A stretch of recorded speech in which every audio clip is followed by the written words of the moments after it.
Hi guys, hi boys. On side, off side, leg, sixer, stump. जी हाँ, सुरेश रैना की बात कर रहा हूं। मैं भी ब्राह्मण हूं और ये बात तमिलनाडु में 19 तारीख को एक मैच में आउट ऑफ कॉन्टेक्स्ट ये बोली गई थी। ब्राह्मण ही नहीं है, कश्मीरी ब्राह्मण है। ये अभी उनसे सवाल जवाब आगे होगी, लेकिन चर्चा शुरू करने से पहले जरा वसीम लगाना तो क्या क्या बेचते हैं जरा सा, ब्राह्मण का क्या काम है और ब्राह्मण बोले तो क्या बेचते हैं, जरा लगाओ।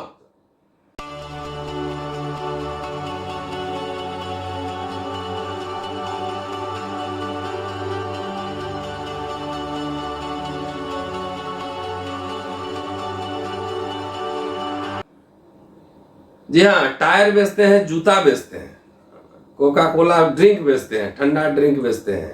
ये है ब्राह्मण, 21वीं सदी के ब्राह्मण। आभासी दुनिया के मेरे दोस्तों, रतन लाल बोल रहा हूं। काम की बात लाल की क्लास में आपका स्वागत है और पेश है अंबेडकर नामा। चर्चा में है ब्राह्मण।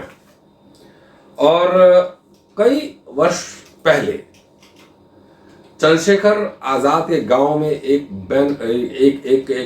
पोस्टर लगा था, एक गर्व से कहो चमार को, याद होगा आपको। उसमें बहुत सारे अपने अस्पृश्य दलित समाज के लोगों ने आपत्ति व्यक्त की थी। डॉक्टर अंबेडकर की राइटिंग्स को पढ़िए तो कहते हैं कि Mahars were the warrior people. तो इसका मतलब किसी को नीचे नहीं दिखा रहे हैं। थेसिस और एंटीथेसिस का खेल समझिए। किसी ब्राह्मण ने, किसी क्षत्रिय ने सुरेश रैना के आर्गुमेंट को काउंटर आर्गुमेंट नहीं किया, लेकिन हमारे लोग तुरंत काउंटर आर्गुमेंट में लग जाते हैं। आप गर्व कीजिए ना, जिस जाति से आपको हीन छोटा समझा जाता है उसी पे गर्व करना शुरू कर दीजिए, खेल शुरू हो जाएगा। उसी से दर्द होगी। मूंछ रख लेता है कोई अगर गर्व कर रहा है अपने जाति पर, तो क्यों नहीं, जाति तो है, तो आप गर्व करने की आदत डालिए। चलिए, बहरहाल अब ब्राह्मण कौन, आपने देखा सुरेश रैना क्रिकेट खेलते हैं, इंटरनेशनल प्लेयर हैं, जूता बेचते हैं, चप्पल बेचते हैं, कुछ बेचते रहते हैं और कह रहे हैं मैं ब्राह्मण हूं। तो आपके लिए मैंने कुछ मटेरियल निकाला है और मटेरियल हमारे शोध सहयोगी राणा चौधरी ने निकाला है। और निकाला है भगवत पुराण खंड 2 गीता प्रेस से छपा है ऑनलाइन। भगवत पुराण ब्लॉग पे भी आप देख सकते हैं। सुरेश रैना से सवाल पूछा गया था कि तमिल संस्कृति के बारे में, तो उन्होंने कहा मैं ब्राह्मण हूं और मुझे यहाँ एडजस्ट होने में कोई दिक्कत नहीं होती है, कोई प्रॉब्लम नहीं है। शायद सुरेश रैना ने पेरियार का नाम नहीं सुना है और पेरियार के बारे में पढ़ा नहीं है। स्टालिन ने जिस तरीके से नीट और ओबीसी पे मोर्चा खोला है, शायद सुरेश रैना अखबार भी ठीक से नहीं पढ़ते। नंबर 1। नंबर 2, ब्राह्मण है, कश्मीरी है। कश्मीरी विस्थापित ब्राह्मणों के लिए आपने कौन कौन से काम किए हैं, कम से कम एक प्रेस कॉन्फ्रेंस करके आप बता तो दीजिए। खाली ब्राह्मण होने का दुकान चला रहे हैं, ये इंपॉर्टेंट है। अब चलिए, भगवत पुराण क्या कहता है, थोड़ी कहानी भी आपको मैं समझाने की कोशिश करता हूं कि ब्राह्मण को देवता क्यों माना गया है। ब्राह्मण देवता है, ब्राह्मण कौन है, तो इसकी जो पूरी उसमें व्याख्या है बहुत ही दिलचस्प है। सुनकर आपको जो मर्जी है कीजिएगा, चाहे पूजा कीजिएगा, बाकी जो मर्जी है वो कीजिएगा। और भगवत पुराण का काउंटर आर्गुमेंट आपको देना है कि भगवत पुराण क्या कह रहा है, कौन ब्राह्मण है। और एक ब्लॉग भी, एक दुबे जी का ब्लॉग है, वो भी पढ़ के सुनाऊंगा। उन्होंने ब्राह्मण के बारे में बड़ी बड़ी कथा कही है और वो मैं पढ़ के आपको सुनाऊंगा। वो है उपेंद्र दुबे। तो उपेंद्र दुबे का ब्लॉग भी आपको सुनाऊंगा और थीसिस का एंटीथेसिस आपको डेवलप करना, मैं तो कहूंगा ही जो मुझे कहना होगा। चलिए, अब ब्राह्मण कौन है, जरा इसमें जरा भगवत पुराण में चलते हैं हम लोग। तो कहते हैं पृथ्वी में जितने भी तीर्थ हैं वह सभी समुद्र में मिलते हैं। समुद्र में जितने तीर्थ हैं वह सभी ब्राह्मण के दक्षिण पैर में है। ब्राह्मण के दक्षिण पैर 4 वेद उसके मुख में है। राणा साहब सॉरी, कितने वेद है मुख में? 4 वेद उनके मुख में है। अंग में सभी देवता आश्रय करते हैं। इनके अंग में जूता, चप्पल, कोल्ड ड्रिंक, टायर, ये इनके अंग में रहते हैं राणा साहब के। और देवता तो दिखे नहीं कहीं। इस वास्ते ब्राह्मण को पूजा करने से सब देवों की पूजा होती है। तो सुरेश रैना साहब की पूजा आप कैसे करेंगे? उनके शरीर में तो टायर, जूता और कोल्ड ड्रिंक लटका हुआ है, तो किसकी? उनके शरीर में तो है ही नहीं, तो ब्राह्मण कैसे हुए? ये मैं नहीं कह रहा, ये आपका पुराण कह रहा है। आगे, पृथ्वी में ब्राह्मण जो है वो विष्णु का रूप है, इसलिए जिसको कल्याण करने की इच्छा हो वो ब्राह्मण का अपमान, उसे ब्राह्मण का अपमान या द्वेष नहीं करना चाहिए। इस हिसाब से तो हम दिलीप मंडल साहब जैसे लोग जो है कुछ कुछ एंटीथेसिस लिखते रहते हैं, तो हम लोगों को तो पताल में चला जाना चाहिए था ब्राह्मण के श्राप से, अभी तक मिला नहीं। और देते भी होंगे तो वो इफेक्ट नहीं है। हम लोगों ने पूरा कोटिंग करा ली है ऊपर से, संविधान की अब बाबा साहब की कोटिंग है इधर। चलिए आगे, सारा संसार देवताओं के अधीन है और तथा देवता मंत्रों के अधीन है और मंत्र ब्राह्मण के अधीन है। तो इस कारण ब्राह्मण देवता है। जब ब्राह्मण देवता है तो फिर मंदिर की क्या जरूरत है, मठ की क्या जरूरत है, राम मंदिर की क्या जरूरत है? जहां ब्राह्मण मिले देवता समझ के पूजा करिए, ये तो पुराण कह रहा है। आगे, उत्तम ब्राह्मण की महिमा के क्या है? उत्तम ब्राह्मण कौन है? ब्राह्मण के बालक को जन्म से ही ब्राह्मण समझना चाहिए। हम लोग समझते हैं, जन्म से नहीं, जन्म से लेके जिंदा रहने तक, मृत्यु तक ही समझते हैं कि वो ब्राह्मण ही था। हम लोग वही समझते हैं, कोई कंफ्यूजन नहीं है। संस्कारों में द्विज संज्ञा होती है तथा विद्या अध्ययन से विप्र नाम धारण करता है। विप्र ब्राह्मण, अभी आगे बहुत सारी कहानी है, अभी बताते चलूंगा। जो वेद मंत्र तथा पुराणों से शुद्ध होकर तीर्थ स्नान आदि के कारण और भी पवित्र हो गया है, वह ब्राह्मण परम पूजनीय माना गया। सुन लीजिए, वेद मंत्र पुराण से शुद्ध होकर, उसको पुराण आना चाहिए, और तीर्थ स्नान तो लोग कर लेते हैं, लेकिन पढ़ना लिखना बहुत कठिन काम है, सब ब्राह्मण के बस की बात नहीं है। तो वो परम, भाई राणा साहब आइए, जरा सा टिकी उकी बढ़ा के आइए 3 फुट का, और धोती और वो जनेऊ पहन के आइए, फिर लोग आपको उसी हिसाब से सम्मान करेंगे। ये भी देखना पड़ेगा। वो ब्राह्मण पूजनीय है। ये जूता, कोल्ड ड्रिंक, टायर बेचने वाला पूजनीय ब्राह्मण नहीं हो सकता। सुन लीजिए बात, थोड़ा सा आनंद लेते चलिए। अभी जिसके हृदय में, ब्राह्मण के बारे में चर्चा हो रही है, जिसके हृदय में गुरु, देवता, माता पिता और अतिथि के प्रति भक्ति है, भक्ति है, जो दूसरों को भी भक्ति मार्ग पर अग्रसर करता है। भक्ति मार्ग पर अग्रसर हो रहे हैं आप लोग सब, एक कांवर वर्ड चल रहा है, भक्ति मार्ग अग्रसर करता है, जो सदा पुराणों की कथा करता है और धर्म का प्रचार करता है। ऐसे ब्राह्मण के दर्शन से अश्वमेघ यज्ञों का फल प्राप्त होता है। ऐसा ब्राह्मण ढूंढिए, अगर 2-4 मिल जाएगा तो मैं भी मिलूंगा उनसे। हमको भी अश्वमेघ का जो है ना, हमको फल लेना है, हमको राजा बनना है, अश्वमेघ या जीत लेंगे। ढूंढिए ब्राह्मण को, ऐसा ब्राह्मण कहाँ कहाँ है, तो उसका थोड़ा आनंद लेना है। मुझे राजा बनना है तो अश्वमेघ का फल मुझे लेना है। अब चलिए, पितामह, भीष्म पितामह, वो पूछते हैं पुलस्त्य जी से, कहते हैं गुरुवर, मनुष्य को देवत्व, सुख, राज्य, धन, यश, विजय, भोग, आरोग्य, आयुष्मान, विद्या, लक्ष्मी, पुत्र, बंधु वर्ग एवं सब प्रकार के मंगल की प्राप्ति कैसे होती है? तो पुलस्त्य जी ने कहा, राजन, इस पृथ्वी पे ब्राह्मण सदा ही विद्या आदि गुणों से युक्त और श्री संपन्न होता है। तीनों लोकों और प्रत्येक युग में विप्रदेव नित्य पवित्र माने गए। 3 लोक कहाँ कहाँ है मुझे पता नहीं, अगर 3 लोक में किसी जाना हो तो नीचे पहले चले जाए, वो तीसरा लोक नीचे माने गए। ब्राह्मण देवताओं का भी देवता है। बहन जी अभी ब्राह्मण सम्मेलन कर रही है अयोध्या में, शुरू हो गया। देवताओं का भी देवता है। संसार में उसके समान दूसरा कोई नहीं है। वाकई ये तो हम भी मानते हैं, हमारे दोस्त भी मानते हैं, इससे दूसरा कोई है ही नहीं ब्राह्मण के अलावा। लेकिन व्याख्या अपनी अपनी। वह साक्षात धर्म की मूर्ति है और सबको मोक्ष का मार्ग प्रशस्त करने वाला है। भाई जब तक वहां सम्मेलन नहीं कराइएगा मोक्ष नहीं मिलेगा, बगैर ब्राह्मण में काम नहीं होगा।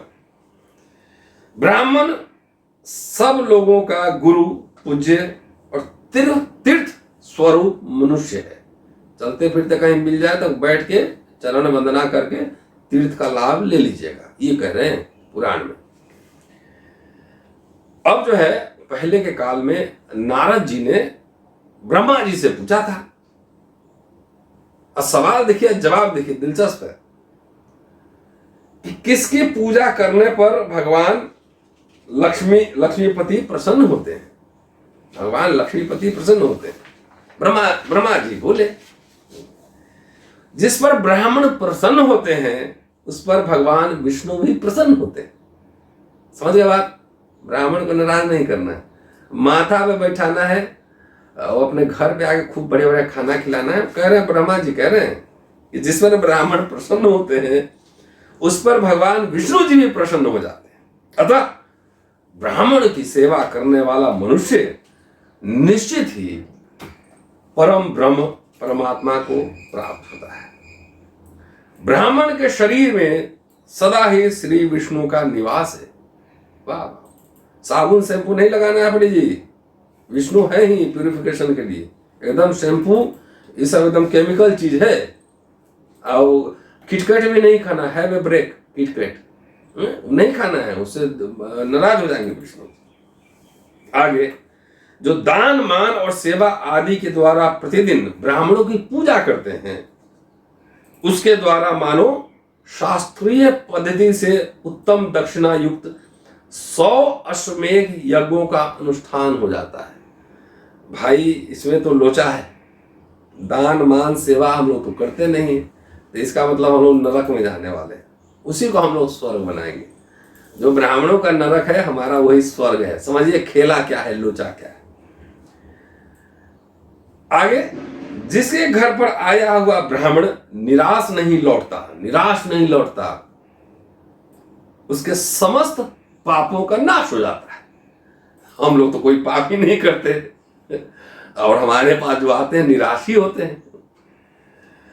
पवित्र देश काल में सुपात्र ब्राह्मण को जो धन दान किया जाता है वो अक्षय होता है, वह जन्म जन्मांतरों में फल देता है। हाँ, अभी जितने मठ हैं मंदिर हैं उसमें अरबों खरबों का सोना चांदी जो है वो फल आपको दे रहा है कि उसको दे रहा है, जरा एक बार पता कर लीजिएगा किसको दे रहा है फल।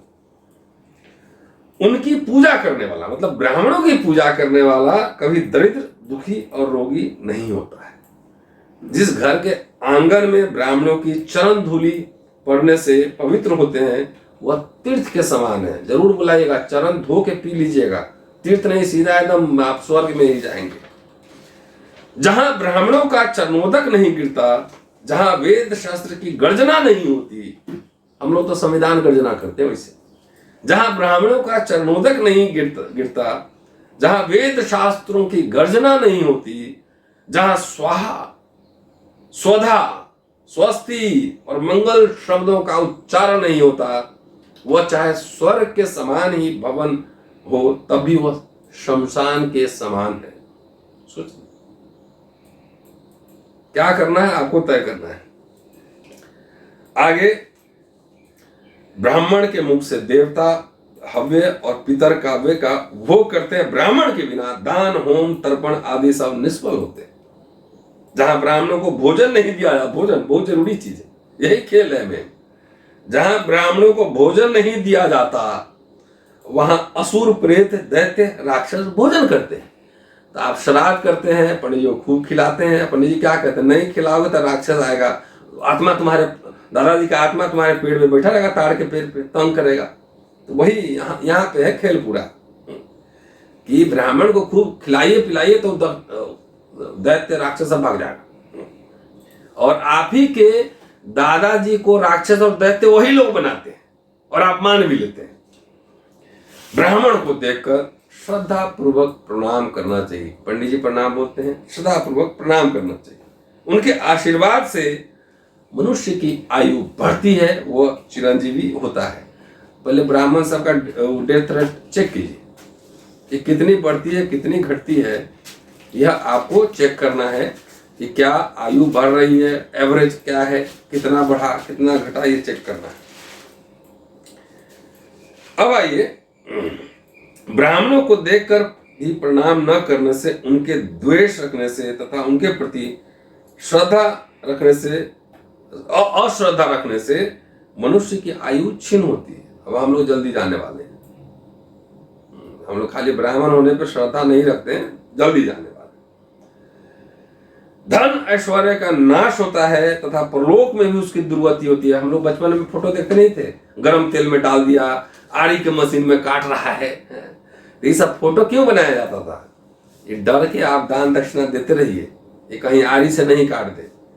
अब चलिए, आपको दुबे जी के, उपेंद्र दुबे साहब ने एक ब्लॉग पे लिखा है, बड़ा दिलचस्प है और मुझे मजा आया, आप भी सुनिए। और इसका जो है एंटीथेसिस काउंटर आर्गुमेंट आप लिखिए। पहले तो चौपाई से शुरू करते हैं। पूजिए विप्र सकल गुणहीना, पूजिए विप्र सकल गुणहीना, शूद्र न गुणगान ज्ञान प्रवीणा, कवच अभेद्य विप्र गुरु पूजा, यही सब विजय उपाय न दूजा।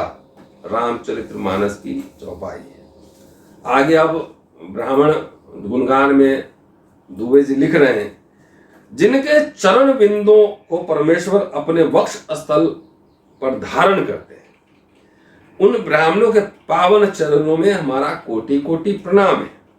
और इसके बाद अब कहानी शुरू हो रही है। सारी अच्छाई दुनिया का सब ब्राह्मणों में है, तब भी जो है मुगलों का भी गुलाम रहे, अंग्रेजों का भी रहे, और अभी तो आप देख ही रहे हैं क्या हाल है। चलिए अब सुनाते हैं। ब्राह्मण जब से पैदा हुई शक्ति का नाम है, ब्राह्मण त्याग से जन्मी भक्ति का नाम है, धाम है, भक्ति का धाम है। ब्राह्मण ज्ञान के दीप जलाने का नाम है, ब्राह्मण विद्या का प्रकाश फैलाने का नाम है। नासा भारत में नहीं है, अमेरिका में सारे बड़े बड़े शोध जो है ना, ऑक्सफोर्ड, कैम्ब्रिज, हार्वर्ड में हो रहे हैं। यहाँ विद्या फैला रहे हैं। कौन वाला विद्या, चेक करिए जरा एक बार।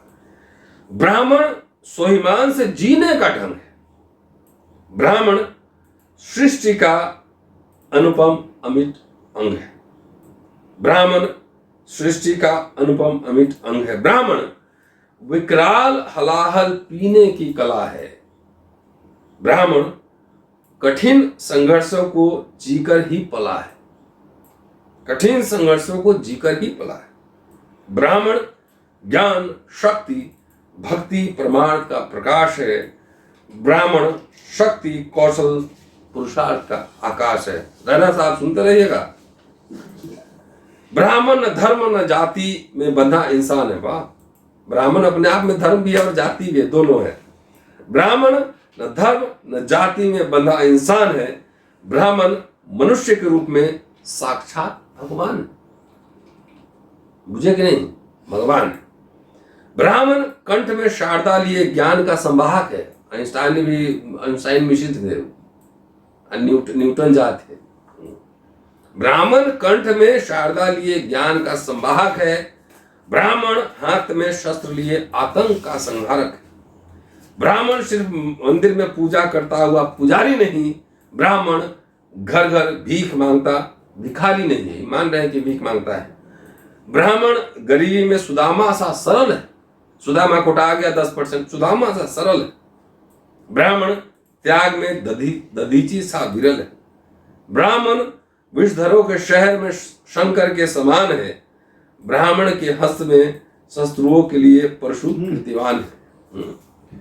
ब्राह्मण सूखते रिश्तों की संवेदनाओं को सजाता है, ब्राह्मण निषिद्ध गलियों में सहमे सत्य को बचाता है। ब्राह्मण संकुचित विचारधाराओं से परे एक नाम है, ब्राह्मण सबके अंतःस्थल में बसा अविरल राम है। तो ये पूरा परिभाषा हो गया। और ये दुबे जी के परिभाषा के हिसाब से अपने आसपास के ब्राह्मणों को चेक कीजिए, थर्मामीटर लगाइए, ये सब है कि नहीं।